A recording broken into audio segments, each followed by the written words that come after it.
জ্ঞাতার্থে বলি যে আমরা সবাই খেলাপি ঋণ নিয়ে কথা বলি, কিন্তু এই খেলাপি ঋণের যে মন্দতা সেটা নিয়ে খুব বেশি একটা কথাবার্তা শোনা যায় না। খেলাপি ঋণকে আমরা যে তিনটা ভাগে ভাগ করি, substandard, doubtful, bad and loss.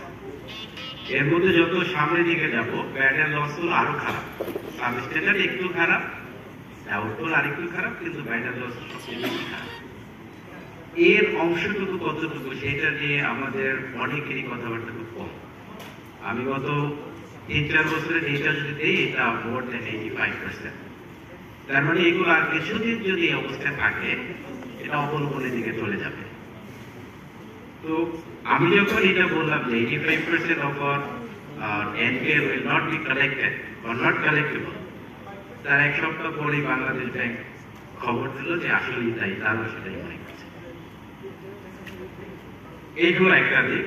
এরপরে আমরা সিস্টেমেটিক্যালি ব্যাংকিং ব্যাংকিং সেক্টরকে কিভাবে উইক করে রাখছি সেটা যদি আইনি প্রক্রিয়াটা দেখি, সিঙ্গেল বড়োয়ার এক্সপোজার, সেখানে আমরা একজন বড়োয়ারকে টোটাল ক্যাপিটালের 15% ফান্ডেড লোন দিতে পারবো, আর 20% নন ফান্ডেড, তার মানে 35%।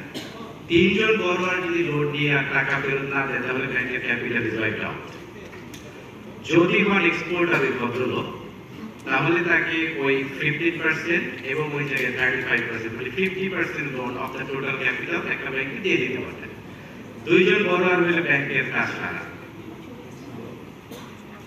আমি তৃতীয় যে পয়েন্টটা বলছি সেটা হলো, পৃথিবীর কোন দেশে এরকম শর্ট টার্ম ডিপোজিটে লং টার্ম ফাইন্যান্সিং, এইটা হলো আসলে প্রাগৈতিহাসিক নাটকের ওই পাঁচি যে তার ঢাকার ফুটে ফুটে দপ্তরে করে রাখে, তার কিছু ভিক্ষা করতে লাভ হয়।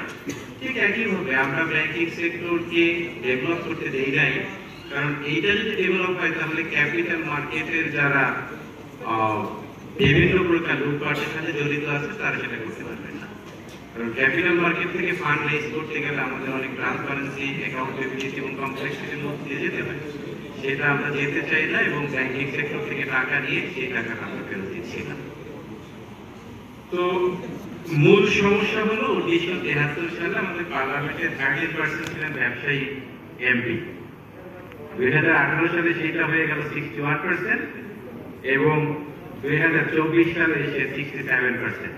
আমি মনে করি এই যে আবির্ভাব। Thank you.